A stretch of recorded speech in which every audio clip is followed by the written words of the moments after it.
Welcome to the Chaos Sector. I am Farah. In today's episode, we follow up with the so-called Buffalo mass shooting. There is a lot going on, and we will cover several stories. They are dishing out so much garbage in a small span of time, we literally can't keep up. Once again, the quantity of these hoaxes, overloading the subconscious mind of the masses, to the point of mass hysteria. But it's all to distract from political, governmental, and global corruption. Let's get started. A day after the horrific attack, the community of Buffalo, New York, is trying to comprehend what they've lost. We came out here because my little brother's birthday was yesterday. He was turning 3 years old. My dad came to the store to grab him a birthday cake. Of course, another scripted timeline of events. The so-called witness states they went to the supermarket to purchase a birthday cake for her little brother. But his birthday was the day prior, so why didn't they go to the supermarket days previous to his birthday? Who gets a birthday cake a day after one's birthday? You would get the birthday cake days prior to your brother's birthday, not a day after. It's obviously irrational, and even impossible factoring in the age of her little brother. Which means, they had to create a script that aligns with the day of the shooting, that produced the quote, victim. Also, the number 3 is symbolic for Freemasonry. It's not a coincidence that number is presented for those who orchestrated the hoax, the Illuminati. And individuals participate in these psychological operations for money. And to push the political propaganda through the media as well. And he cashed out, but he never made it out the store. And now our life will never be the same again. So, your father purchased the birthday cake, but never made it out the store. Where were you during this moment? We assume you are with your father at the register checking out, so how did he get shot, but you didn't? You were right there with him, right? She doesn't explain how she escaped, no details on how that scenario unfolded, because it would question how she is even alive to tell the story. But due to the racial climate in America, the opposition is confident that the majority of Americans will not even inquire about those oddities. A white male who believed in so-called replacement theory goes to a supermarket and murders 10 black people. A sign of contributing to reducing the non-white population, as he feels the white race is being targeted for depopulation. That narrative takes center stage. Unfortunately, we have noticed something interesting about black people who participate in these hoaxes. The scripts given to them are not carefully thought out. In exposing these hoaxes, black people's accounts lack context. This is a prime example. The so-called witness does not explain how she escaped, where she was in the supermarket, what she witnessed, and getting a birthday cake a day after her brother's birthday. Black people in general are not really capable of keeping a straight face when lying. Examining her facial expression, it is clear that she is not experiencing grief from losing her father. If your father was shot and killed right in front of you at a supermarket, nothing can stop you from weeping in front of the camera. But you may question this, due to the tear that is rolling down her face. Let me explain. That tear could be coming from a variety of reasons, such as getting paid a lump sum of money and realizing your life is about to change for the better. It could be due to a moment of guilt in participating in something you know is wrong, but chose to do so for monetary gain. We know the mass shooting is a hoax, but to magnify it more, her eyes do not show grief. Remember, the eyes always tell the truth, and this is why she constantly looks away from the camera. When someone is lying, they do not want to make eye contact.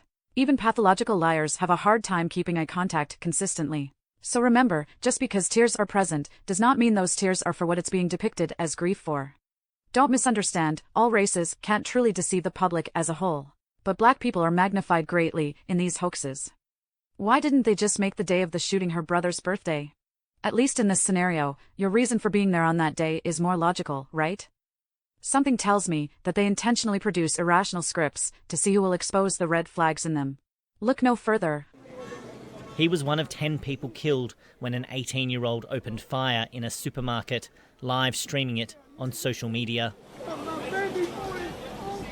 It's been revealed a day before the attack, the white teenager drove to Buffalo from his home several hours away to do reconnaissance. Police say they're in no doubt the attack on the largely black neighbourhood was an act of racially motivated violent extremism. Father, we need you. We must all work together to address the hate that remains a stain on the soul of America. All garbage filth. But oh my words, Grandpa Joe sounds so fake, it's laughable. Listen again, as he tries so hard to sound compassionate, but the fakery in his voice is screaming out. We must all work together to address the hate that remains a stain on the soul of America. We must all work together to address the hate. The way he emphasized the word hate really exposed it. He said it to drill it into the minds of Americans that The hate is the quote, existential threat to America. If you haven't figured it out, this is how Grandpa Joe convinces the black community he is fighting against racism. Yet, who is he convincing, if a large percentage of the black community conspires right along with him and the opposition to cover up the truth about it? Exactly, preaching to the choir as always. Within the black population, and for others for that matter, that believe racism exists, are the youth. Individuals in their 30s to even 70s know what racism is truly about. Some will tell the truth, while others will keep the lie afloat. Some will debate it, some will even go as far as experimenting, pretending to be racist, or pretending to be a victim of racism. These are agents in the matrix. And that matrix produces all kinds of psychological operations rooted in racism, such as this one. The point, though, is they know the truth. A year ago, the gunman was taken by police to hospital after threatening to carry out a shooting at his high school. He was given a mental health evaluation and then released shortly after. Oh yeah, he threatened to kill individuals at his high school, and he was taken by police to the hospital for mental evaluation.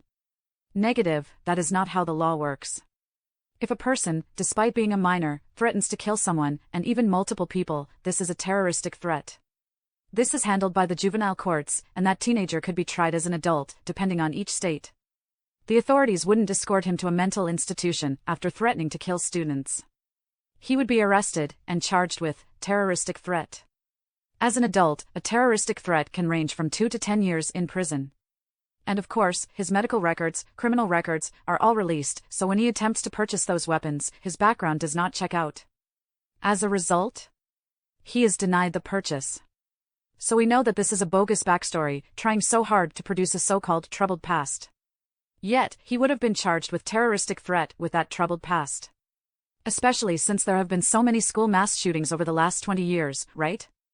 Fake backstory, fake mass shooting, fake.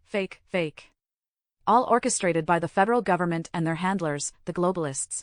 The police are continuing to gather evidence at the crime scene here. Part of the investigation is focused on the suspect's online behaviour. This tragic incident is once again raising questions about whether the tech giants are doing enough to combat hate speech. I want them to sit in a room, look me in the eye and tell me, have you done everything humanly possible to make sure that you are monitoring this content the second it hits your platform? That's quite strange, because tech giants have no problem censoring political voices on their platforms.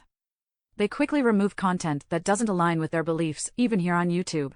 Fact-checkers scurry through threads, so-called debunking claims, allegations, accusations, and theories.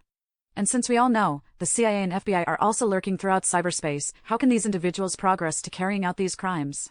They do not have the same close monitoring of individuals publicly threatening to carry out mass shootings? You know why? Because the very federal government is creating all of those so-called mass shootings. And the place to establish the so-called antagonist is on social media. So in conclusion, the FBI provided the tactical gear, the prop weapon, some bozo who wanted to become popular with his peers, and bingo, another mass shooter is created out of thin air for political propaganda. Yes, in the real world, he is popular within his peer group, as they also know it was fake. He's infamous in the hoax's reality, but famous in the world away from mainstream media. Going to a fake court, being sentenced to fake prison time, is all to fool the masses. In reality, he just blends in with the crowd, never to be seen again. Everyone is selling out. Hope he made future plans, because there is no return policy. This is the chaos sector.